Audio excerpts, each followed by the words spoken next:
เดี๋ยวที่สองมันยังบ่ได้เนาะเปิดส่งกล่องก็สบายดีตอนแรกเนาะทุกคนคลิปนี้เฮาสิไปเขตตั้งเที่ยงทุกคนเอาว่าเปิดคลิปอยู่เขตบ้านปากทางเนาะตัดผมแล้วล่ะเดี๋ยวเขาจะไปอัปเดตเบิ่งโรงแรมอยู่นั่นมี FC เพิ่นทวงว่ามีโรงแรมเปิดใหม่นั่นเนาะมันโว้ยเปิดใหม่ประเทศใหม่นะแล้วมันมีเยียบเตอร์เพื่อนเอามาติดใส่มันมีจัดตั้นเนี่ยประมาณนี้นะเดี๋ยวเราเด็ดเลยเปิดกล้องโชว์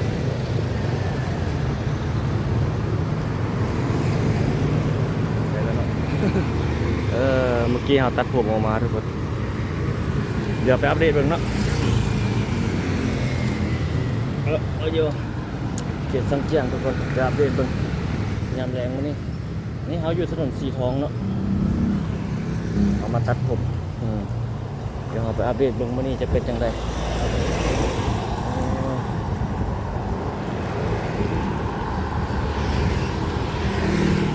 เศรษฐกิจคนจีนในเวียงจันทร์เขตนี้หลายแล้วร้านคนจีนเอามาอยู่ในเขตนี้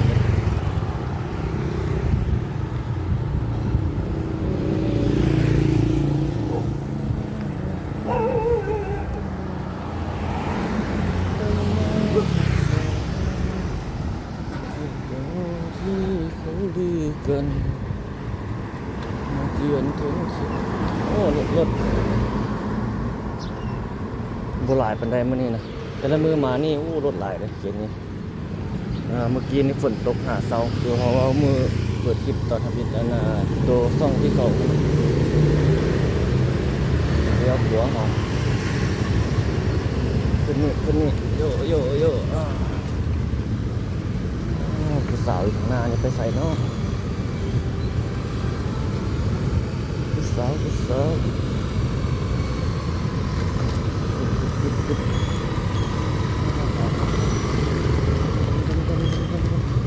โอ้ทางนั้นติดเลยทางนี้ไปแม่งโยนติดโยรถมาโร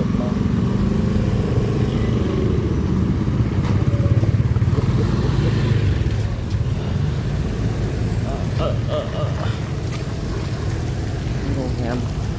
เดี๋ยวหลายเปอร์เซ็นต์นะนี่หลายชั้นอยู่ตั้งเขตอยู่ข้างหลังนี่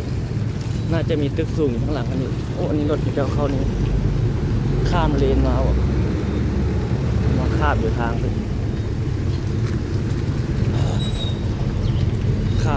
ข้ามฟุตบาทเนาะจุ๊บงามแรงเขตสังเกียงมื้อนี้ทุกคนอัปเดตให้ทุกท่านได้เบิ่งเนาะในวันที่21 เดือน 5 2025เขาถ่ายคลิปสุดแล้วนี่ลงอยู่เขตสังเกียงนะเขามี FC เพิ่นทวงเนาะว่ามี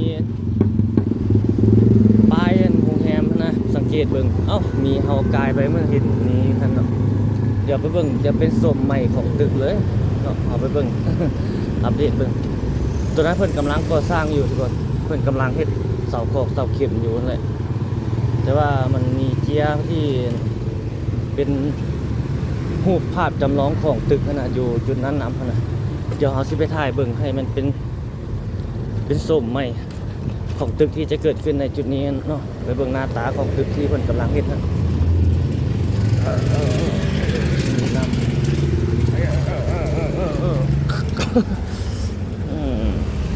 ขาตุ่ม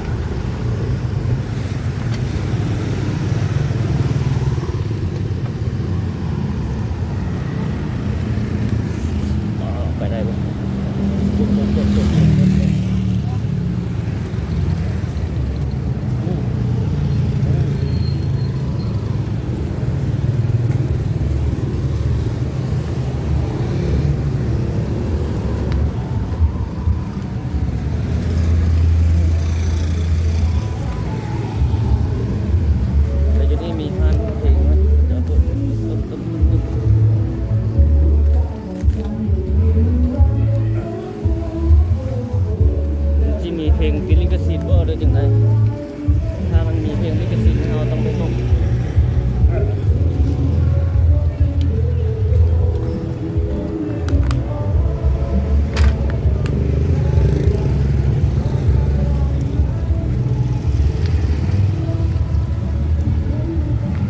กลๆมันละเขาเลี้ยวสีแยกข้างหน้านี่ไปก็จะเข้าไปทางสังเกียงแล้วบรรยากาศยามแลงของข้างหน้ารถเดือดยูเดียวเลย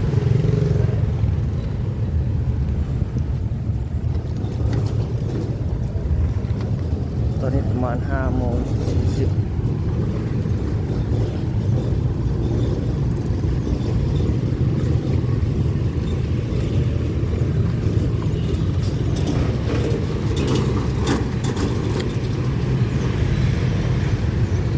นี่ตึกตัวนี้เนาะเส้นตัวนี้ตัวที่เป็นตึกนี่กำลังบอลสังกะสีอ้อมนี่นะเพิ่นมีเจียนั้นอยู่เบื้องนั้นเดียวไปเบิ่งก่อนเขาก็บ่สังเกตเห็นตัวได้มี FC เพิ่นทวงเนาะเขาก็เลยสังเกตเบิ่งโอ้แม่นมีอยู่หั่นแท้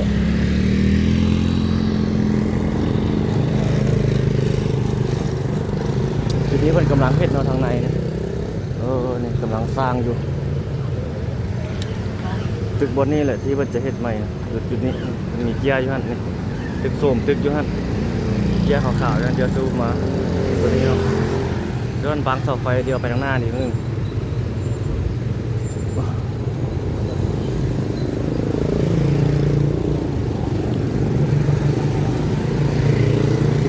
เกียร์โสมตึกอยู่บนนี้น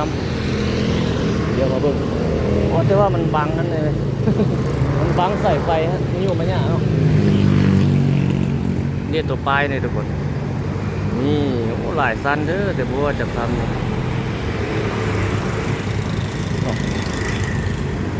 นครหลวงเวียงจันทร์โรงแรมไหมหนังจิ้นหยวนสมตึกใหม่แต่มันค้าใส่ไฟหลายเกินเนาะเห็นเลยประมาณนั้นเลยทุกคนนี่เขามาอัปเดตคร่าวๆให้ทุกท่านได้เบิ่งเนาะสมหน้าตึกใหม่อยู่ในเขตนี้เดี๋ยวขี่รถเข้าไปสักเที่ยงนี่เนาะเดี๋ยวถีบรอดทุกคนอัปเดตดู แรงมันนี่โอ้ที่นี่โบราณเนี่ยเขาเจ้าเฮ็ดใหม่เฮ็ดสมใหม่อยู่นี่เลยเดี๋ยวแบ่งให้ดินตัวนั้นมันก็น่าจะเฮ็ดเป็นตึกโรงแรมบอกไม่ยังรู้น่าจะเฮ็ดเป็นโรงแรมคือกันเนาะอย่าขี่รถถีบรอดน้ำแรงอัปเดตเนาะมันนี่เป็นแรงวันที่21ทุกคนเลยโอ้หมองงอนี่หลายจะดูการของมันแล้ว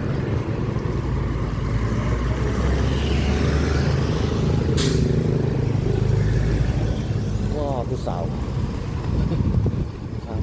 ต้ม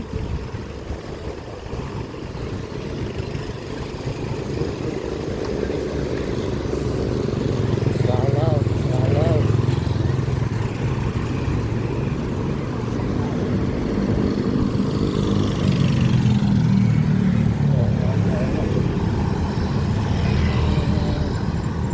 เข้าไปบนห้านอาหารนี่เนาะเขาอัปเดตเลย วันนี้เป็นจังใดแล้วนะอัปเดตบรรยากาศเขตเศรษฐกิจคนจีนนี่ว่าไปละโอเคเลยทุกคนแบบพระเจ้ามันแบบจังใดวะแบบเติบโตได้ด้วยคนเขาเองนะแบบมันอยู่ได้นะมีคนเขาเจ้ามาอยู่ได้แบบดำเนินการไปได้ดำเนินธุรกิจไปได้นะ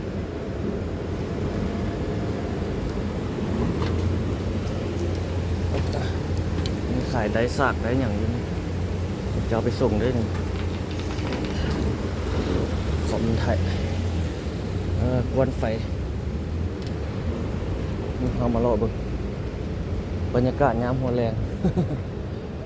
มื้อนี้ตัดผมทุกคนบ่ได้ไปลอกไก่ก็เลยเข้ามาจุดนี้เบิ่งผมเฮานี่ตัดใหม่ละทรงใหม่ละ เป็นจังไดทุกคนร้อนจะทอดเลยเนาะเรากำลังเฮ็ดเป็นข้างล่างโอ้แต่ว่าฝนนี่มันตกยิบๆนี่แหละมันเขาจึงบ่อยากไปไกล ไปย่านฝนตกแห้งแล้วมันขากลับครับเดี๋ยวยังมี FC เนาะโอ้นี่เปิดใหม่ได้นี่มี FC บอกไปถ่ายทางเมืองหาดไซฟองพุ่นน่ะแต่เฮายังบ่ได้ไป เอาไว้ไปแน่นอนเนาะไปอัปเดตเบิ่งแล้วก็มี FC เพิ่นอยากให้ไปถ่ายเขตหลัก5เขตค่ายทหารเนาะอยู่ในนครหลวงจันทน์นี่เดียวเขาจะไปอัปเดตให้เบิ่งในคลิปถัดไปเนาะมือต่อๆไปนี่แหละก็อันไปถ่ายทันไปแน่นอนอยู่ทางนั้นหาดไซฟองเนาะเพิ่นว่ามาทางวัดป่าลีไลได้มาเว่ได้สิอยู่แถวนั้นเลยเนาะเพิ่นเฮ็ดทางคอนกรีตอยู่เขตนั้นเดียวเฮาไปอัปเดตเบิ่งน่าจะได้เอาสอบรถจักรเขาเจ้าไปแล้ว ถ้าเฮาเอารถขีบไปนี่มันจะบ่ทันนะมันจะค่ำก่อนนั้น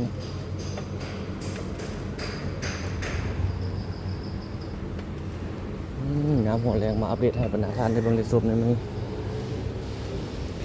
ส่วนหลายเป็นห้านอาหารคือเฮาเว้าหลายๆคลิปผ่านมาแหละเบิ่งก็มีคนกินอยู่คนเขาเจ้ามาซัพพอร์ตคนเขา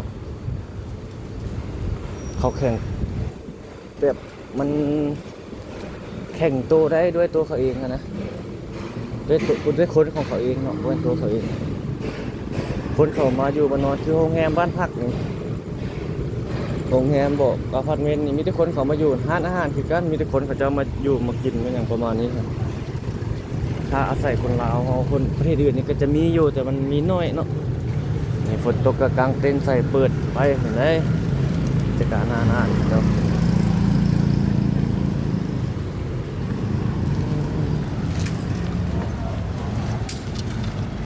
มีหลายอย่างทุกคนเลยโอ้ยขายเด็กเราหวยเราออกแล้วมันดูมาเสียงโคกเสียงซีก็เสียงได้ครับข้ามทางเข้าไปในทุ่งเบิ่งในผู้สาวแจกนำวัดผู้สาวหลายเนาะ การตลาดมันจะล่ออยู่นะมันคิดอย่างก็ได้ยืนอยู่แต่งตัวแล้วก็มาแจกแนะนำแบบกิจการห้างอย่างต่างๆเนาะนำบัตรแจกนำบอกนำบัตรห้างนั้นห้างนี้ไปก็ได้เปอร์เซ็นต์ได้เงินไปก็เป็นอย่างประมาณนี้ไป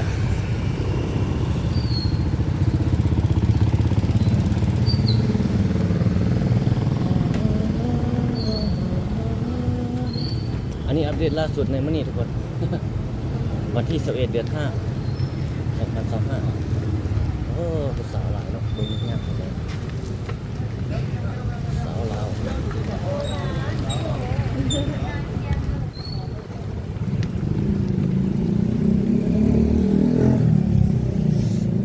โลกเขาไปทางเมืองอันนี้เอามือ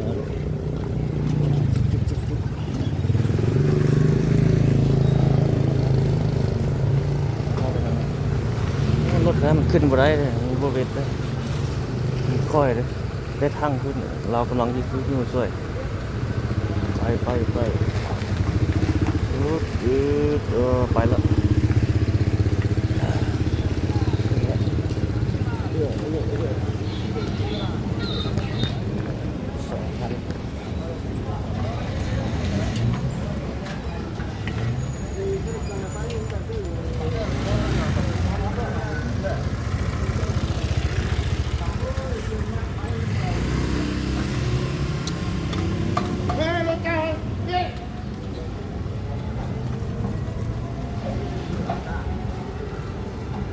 มารอเบิ่งทุกคนนี่คนจีนมาลอกกินเองในอาหารเขาจะเบิ่งเห็นบ่นี่โอ้ยอย่างนี้ลองปืนล้างปีล้างแล้วจึงเข้าบ่ ร้านอาหารคนจีนเวอร์จะเห็นนี่ข้างในก็เป็นร้านของแฮม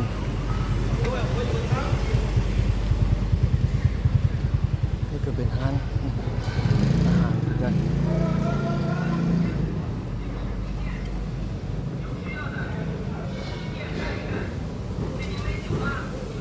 พาทุกท่านมาเบรกในมื้อนี้เนาะ ยามแรง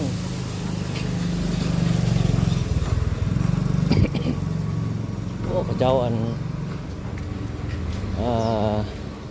ครัวอาหารจุดแฮมดัง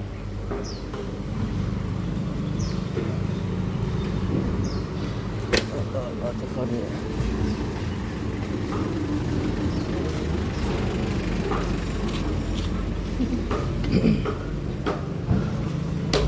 นี่ก็จะบนผาทุกท่านเลาะเบิ่ง บรรยากาศสดมื้อนี้ อัปเดตไปเรื่อยๆเนาะถ้าท่านใดอยากเห็นการเปลี่ยนแปลงอยู่ในจุดนี้เขตนี้สามารถติดตามช่องของเราไว้โอ้เจ้าอาหารทะเลเนาะเขาเอามาเมื่อกี้นี้มาขายอยู่นี่ขึ้นคอยให้บ่ได้เมื่อกี้มันจัดรถบ่แฮงปานใดบ่มันต่างนักเด้ เมื่อมองเห็นเสาลมเจงนี่ทางนี้เหลือหมดแล้วนี่ทางโครงสร้างมันยังเหลือแต่ตกแต่งภายในไม่ยังไปประมาณนี้แหละยาวไปคน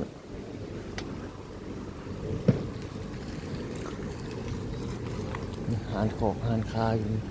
เป็นล็อกเศร้าเฮ็ด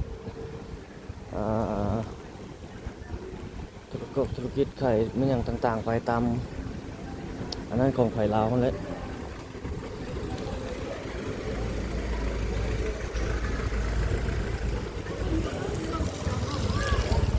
นี่ตัวเสา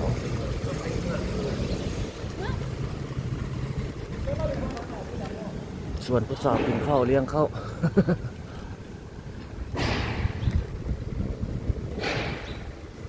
เลาะบดยามแรงบ้านเฮา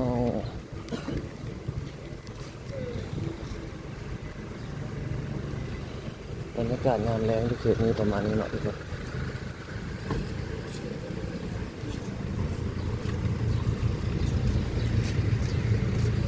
เขายังเบิ่งรอบไปเรื่อยๆห้านอาหารห้านได้ตอกไอติมก็มีคนเข้าคนทนกินอยู่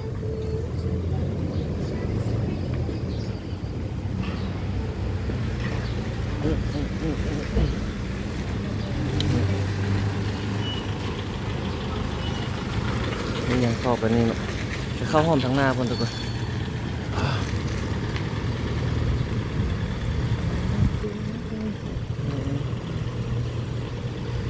โอ้เบอร์นั้นผู้สาวงาม ขาวเจ้าเลยซุปเปอร์มาร์เก็ต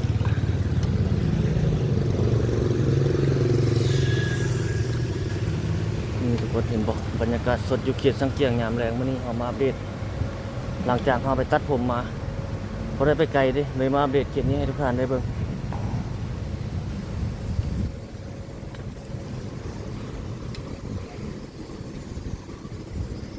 ร้านโขกร้านค้าเต็ม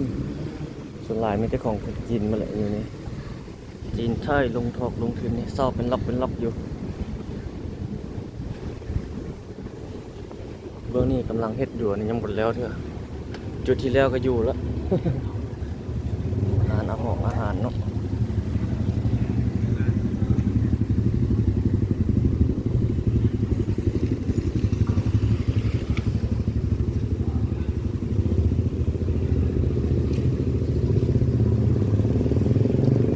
ไปทางนี้ยังยาวไปพ้นได้ทุกคน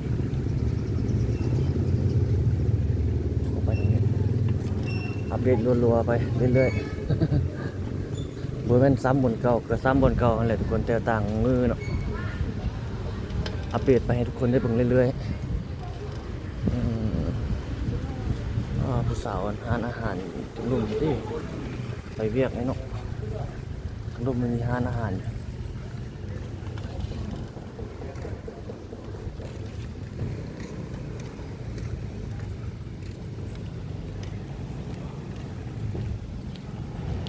เป็น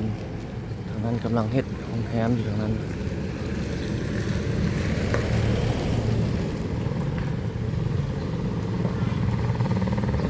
เยอะ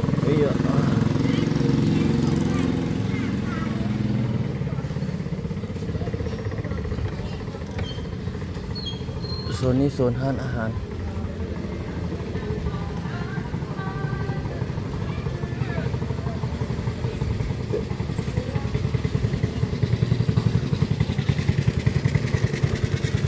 โอ้ยังไม่ได้ปิดเลยเนาะร้านข้าวเจ้ายังเปิดอยู่ร้านอาหารส่วนหลายสาวมาซื้อของกินเต็มหมักไหม้ทานฟอกทานเผย เ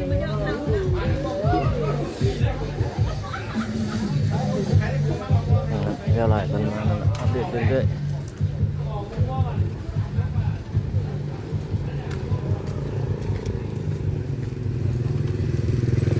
ยังให้ทุกคนได้เบิ่งได้ชมไปเรื่อยๆเขตเศรษฐกิจของคนจีนในเวียงจันทร์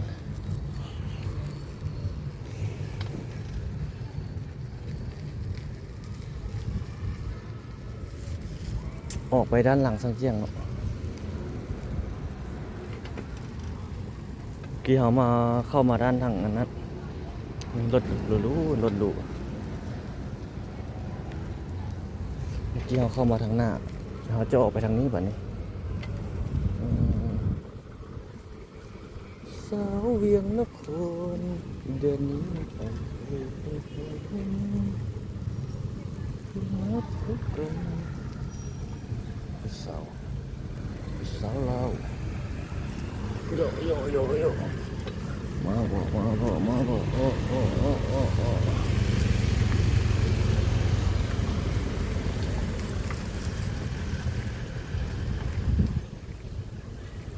เศรษฐกิจของคนจีนฮันครับกิจการของเขาเจ้านี่อยู่ได้ด้วยคนของเขาเจ้าเองเนาะมาซัพพอร์ตโอ้ถ้าเสื้อแต่คนนี้นี่เป็นอาหารถ้าเสื้อแต่แบบว่าคนเขาเจ้าเองนี่คนประเทศอื่นนะน่าจะบ่โอเคปานใดเลยนี่มันมีคนแบบคนของเขามาเฮ็ดมาบริการเองนะเนาะมันก็เลยเฮ็ดให้เขาเจ้าธุรกิจของเขาอยู่ได้เนาะไปอยู่ประเทศใดก็อยู่ได้นะวนมาอยู่แต่ลาวเขาเนาะไปอยู่ประเทศใดเขาเจ้าก็มาแบบมันอยู่ได้เพราะเขาเองครับนี่เปิดร้านอาหารละตัวนี้แต่ก่อนเป็นร้านขายเครื่องมีขายถ้วยขายบวงยังมีบริปิดยังมีคนมาซื้ออยู่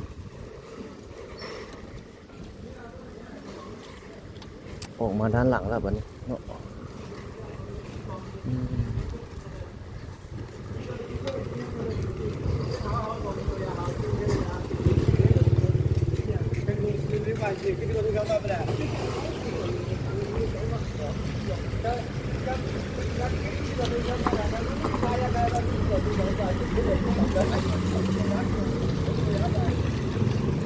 มีขายมักขายผัก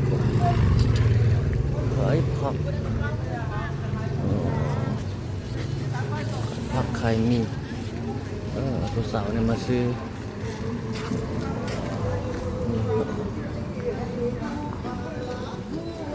เขานี่ไม่เนี่ย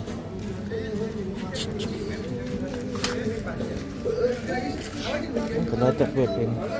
อันนี้ไม่เนี่ยห่วยเหรอเท่าไหร่เดี๋ยวตัวนี้เอาเข้าเลยเข้า5,000ก็พอหรออันนี้ไม่อย่างวะจานเท่าไหร่ได้แล้วเสียงขวากระทรวงบ้าน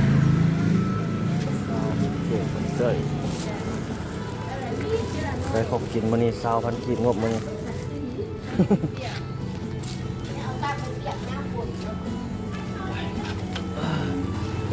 โรงแรมข้างหน้าแล้วเนาะโรงแรมทัวร์เสาเขาเพิ่งทอดใส่ถนนนั้นถนนสุพรรณวงศ์ไปทางนี้คืนผู้สาว3 คนย่างเนี่ยหุ่นบักสูงเนาะหุ่นดีเขาเอาไปทางนี้ไปด้านหลังของเสียสังเจียง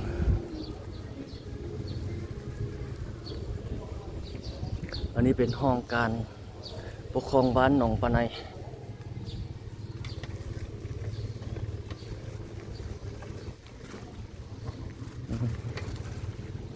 คลิปนี้ยามแรงประมาณนี้เนาะอัปเดตเอาเยอะ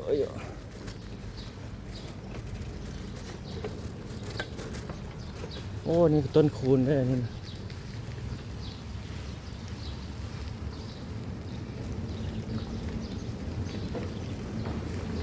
ทางนี้อีกบริเวณกันจะได้หนำไส้ทางดีแล้ว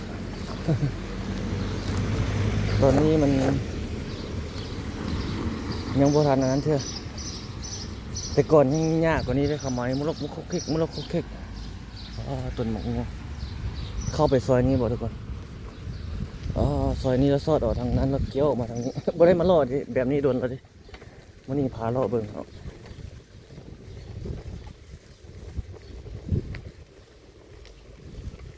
ผักกันนี่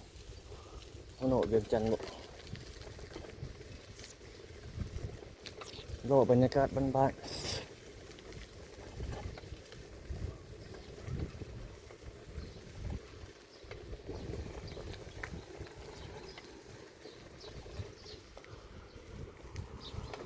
ทางหน้ามีเซเว่นด้วยทางหน้า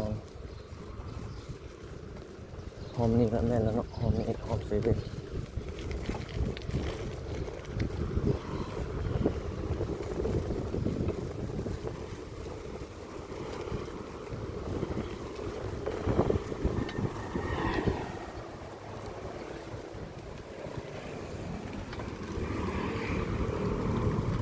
อันนี้เซเว่นอันนี้ทุกคนเซเว่นอีเลเว่น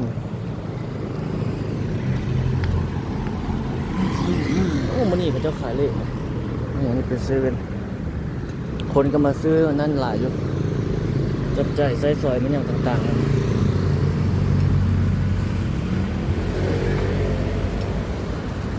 นี่ปั๊มน้ำมัน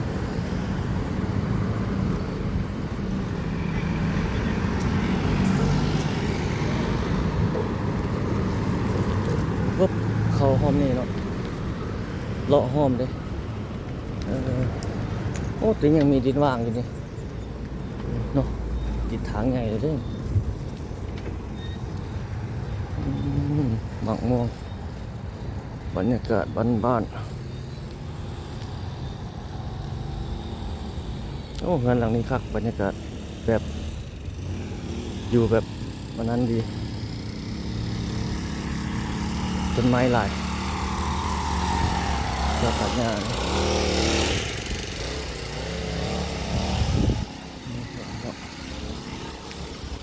โอ้ข้าวหอมนี่ต้นไม้หลายต้นมีฮอดปลากล้วย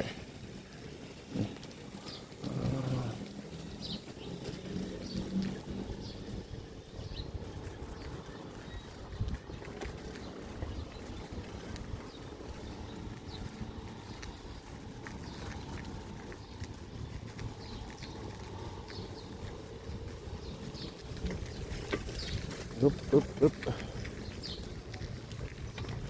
คลิปนี้บรรยากาศทุกคนเนาะ หลังจากไปตัดผมมาให้ทุกท่านได้ดูเลย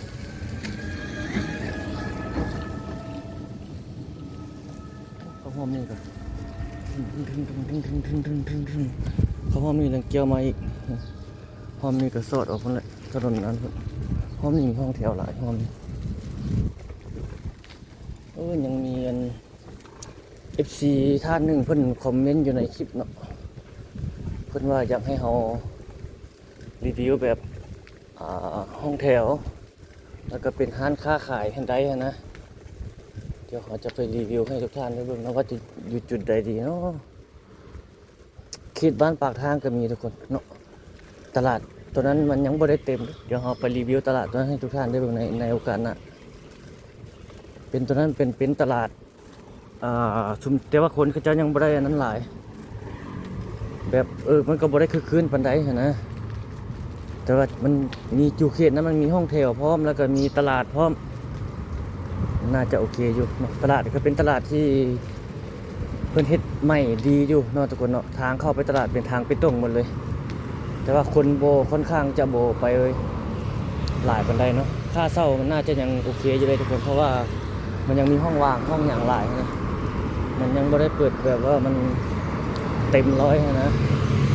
มันมีแต่เพียงประมาณ 10% เนาะของเนื้อที่ทั้งหมดที่มีการใส่เครื่องฮะ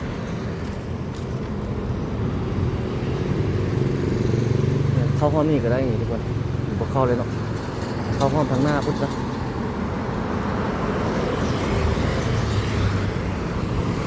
อยู่นี่จุ่ม บุฟเฟ่ต์89,000กีบต่อคนโอ้คนต่างประเทศก็จะมา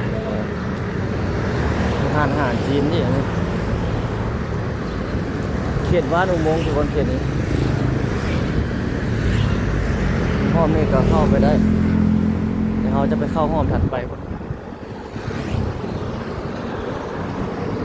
พาล่อพาชมบรรยากาศยามแรงบ้านเขาโอ้นี่เขาเจ้าเฮ็ดใหม่ได้นี่เนาะเฮ็ดใหม่แล้วแต่ก่อนเป็นดินเป้าว่างอันนี้ยามแรงนักพลงเวียงจันทร์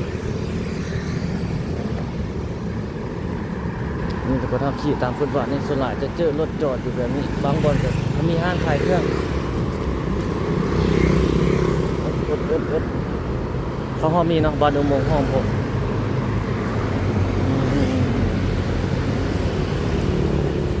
ห้องแถวกับนี้เขตนี้เราเคยมาเศร้าอยู่นี่เลยแต่ก่อนตอนมาอยู่เขตนี้เดือนหนึ่ง300,000ว่าตอนนั้นนี่เงินหลังนี้แม่น่ะห้องแถวเลยตัวนี้ข้างลุ่มทางลุ่มแล้วก็ข้างบนนั้นประเทศเป็นห้องแถวแต่นี่เงินเพิ่นอยู่นี่โบแพงนะตัวนี้นี่เป็นห้องแถวนี่เขาเคยอยู่ตัวนี้นี่ก็ห้องแถวแต่ว่าเรื่องค้าขายนี่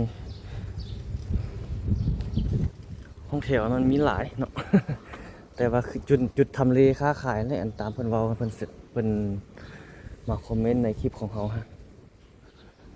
มันมีตลาดปากทางนี่เดี๋ยวเราไปถ่ายบรรยากาศให้เบิ่งเนาะว่าจะเป็นจังไดขอบเขตนั้นค่าห้องแถวค่าเช่ามันจะ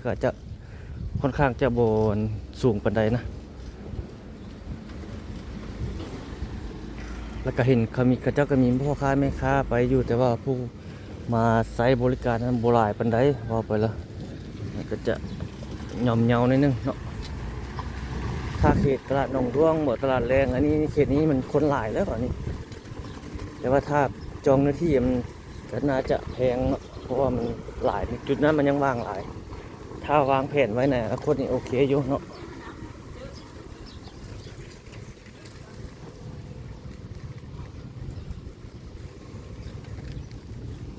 เงินพักอันนี้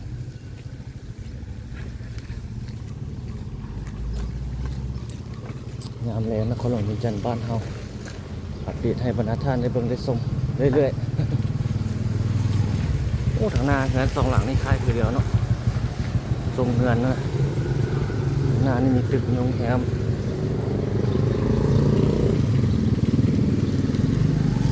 ปุ๊บอ๋อจุ๊บ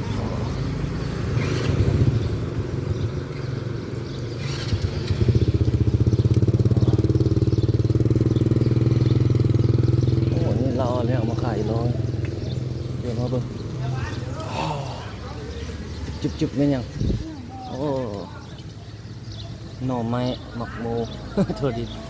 อันนี้มันอยากผักคืนเหรอผักซาดผักซาดผักซาดผักซาดโอ้โอ้เป็นลายแนวเนาะอ๋อที่นี่ก็มีอ๋อได้ละขอบใจเอาพัดเอาใส่ล้อขายแล้วมีโรงแรมสูงอยู่กำลังเฮ็ดอยู่นี่ตึกนึงโรงแรมสูงแต่ตัวนั้นได้แล้วหลายแล้วดิเดี๋ยวหลายเปอร์เซ็นต์ละ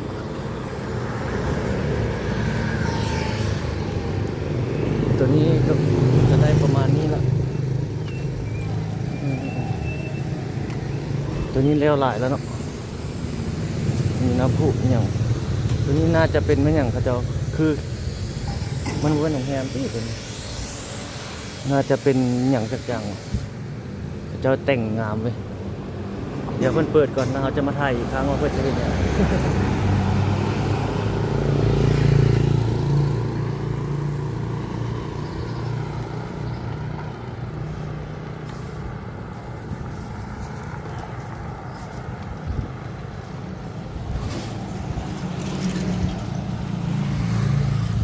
บ้านเสริมสวยโอนกรรมสิทธิ์ที่ดินโอ้เขาจะเปิดให้โอนขายเลยจนว่ากับคนจีนซื้ออยู่แหละเนาะโอ้เนี่ยไรเดอร์เขาจะมาหับอันนี้หลายเลยยอดจริง านเฮือนยามเลย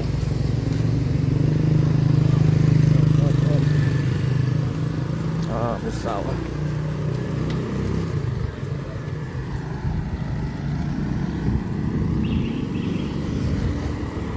ติดไปให้เศร้าให้ยังหลายโอ้นี่หมกม่วงเป็นขั้วเลยตรงนี้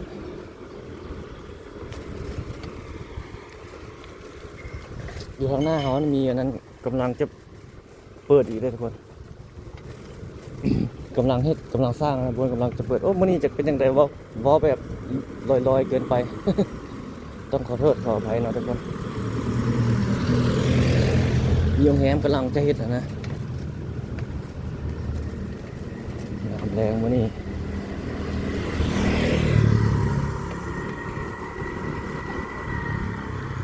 อัปเดตเรื่อยๆนั่นแหละทุกคนนะแต่ละแรงขอบใจทุกท่านที่ติดตามรับชมช่องของเราโดยดีตลอดมาเนาะนี่เข้าไปนี่ก็มีห้องเข้าไป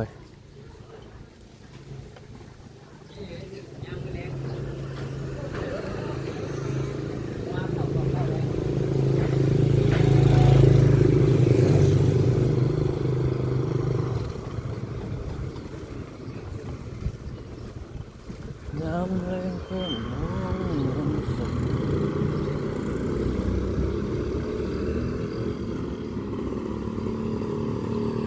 เป็นงานเจ้าเข้ามีห้องการบ้านนะครับมัน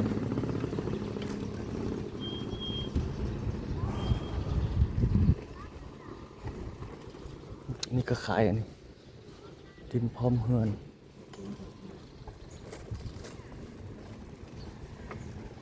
จุดทางหน้าเขานี่เขาจะว่าสีไทยให้ทุกท่านได้เบิ่งมันเป็นนั้นนะเป็นโอ้วันนี้เฮือนหลังนี้ใหญ่เลยจะเป็นเฮ็ดจนแล้วเนาะนี่ตัวนี้โอ้ปิดกำแพงแล้ว นี่บนนี้เลยจะเป็นประเทศโรงแรมวินีอีกหลังนึงแต่ตอนนี้ปิดทางในแล้วปิดแล้วบรรยากาศงามเลยนี่คนจีนเฮ็ดงานโอ้งามจะเฮ็ดใส่ดอกไฟเพิ่มนี่เป็นห้านอาหารเป็นห้องแถวแบบนั้นพร้อมนี่คือเจ้าปลูกต้นไผ่ใส่งามเลยนี่คือกำลังเฮ็ดที่มันพัวมันอย่างน่าจะเป็นสิ่งปลูกสร้างขึ้นมาแหละนี่เลยทุกคนเราอัปเดตในแรงวันนี้ให้ทุกท่านได้เบิ่งได้ชมเนาะ อัปเดตเรื่อยๆทุกคนเลย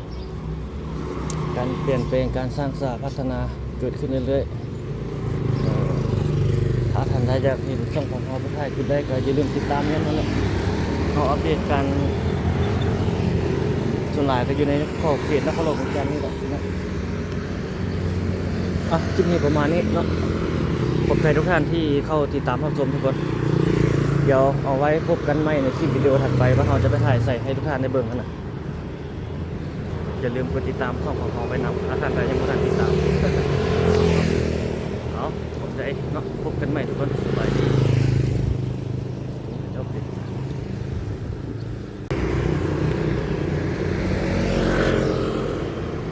นี่โรงแรมกำลังเฮ็ดเก็บได้หลาย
นั้นหากสงบค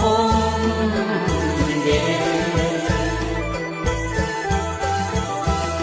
แดนดินถิ่นจำปา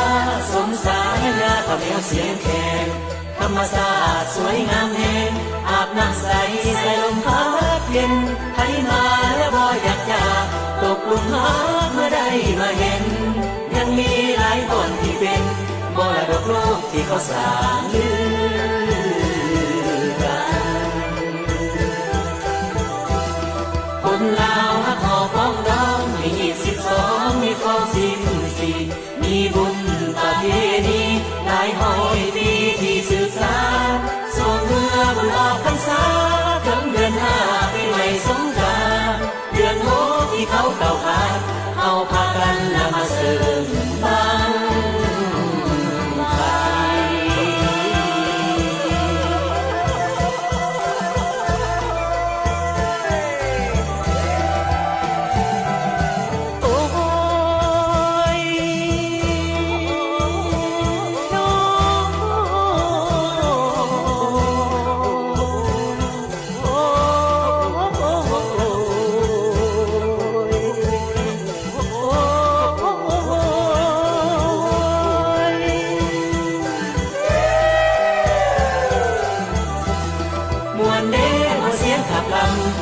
สร้างกันเสียงแคนเป่าใสเมื่อเสียงซึ่งบุญบังไฟอยู่แดนใดจะเหมือนเมืองลาวแม่น้ำที่มีหลายสายเหมือนดังลาวมีหลายสนเผ่าแล้วไหลเต้าโหมกันเข้าเป็นแม่น้ำของสายเดียวคนลาวจะอยู่แห่งใดมาแข่งกันไม่เหมือนลูกแม่เดียวอย่าลืมเด้อเสียงแคนแดนข้าวเหนียวพักกันกลมเกลียวเด้อพี่น้อง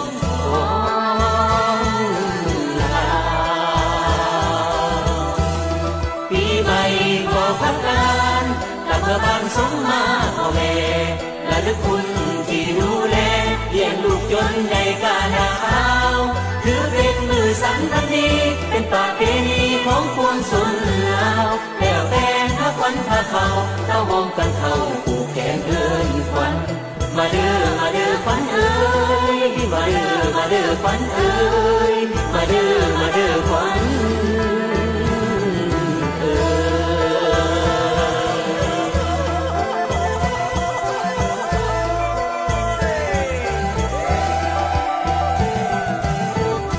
มวนเด้อเสียงขับลำอาสานกันเสียงแคนเป่าใสเมื่อเสียงซึ่งบุญบังไฟอยู่แดนใดจะเหมือนเมืองลาวแม่น้ำที่มีหลายสายเหมือนดังลาวมีหลายสนเผ่าแล้วไหลเต้าโหมกันเข้าเป็นแม่น้ำของสายเดียวคนลาวจะอยู่แห่งใด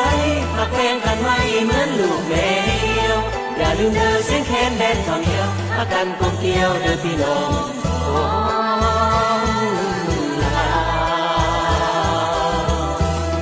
ปีใหม่ขอพักการกลับเมื่อบ้านสมมาพ่อแม่และลึกคุณที่ดูแลเลี้ยงลูกจนใหญ่กาหนา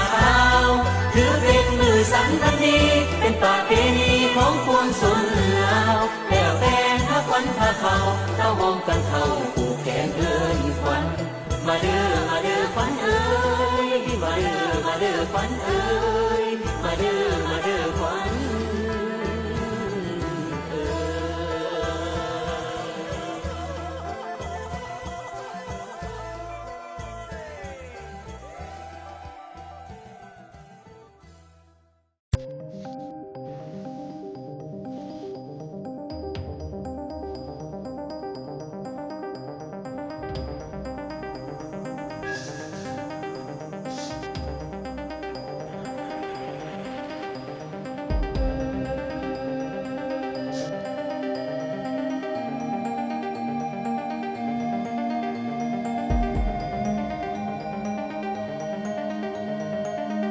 เมียนดังดึกไป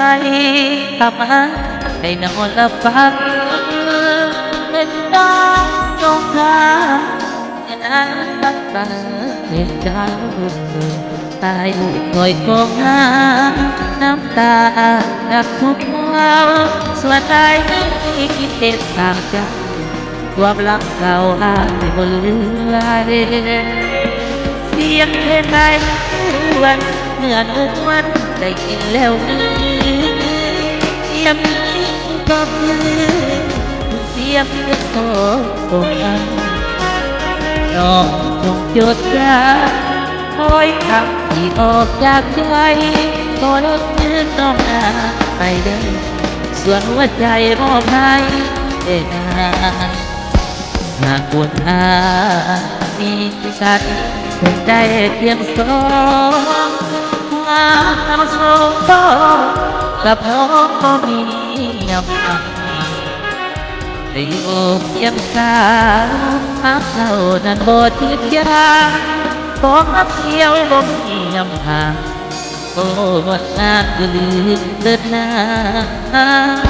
ทอดเท้านั้นแก้วหลับแล้วไอ้ยังไปฝันทุกคืนทุกวันยังฝันเป็นดวงใบหน้าอยู่ห่างเพียงกาหัวใจยังไปหาทุกคืนฝันยังพักไม่ได้ตลอดเวลาที่โน้นลาไป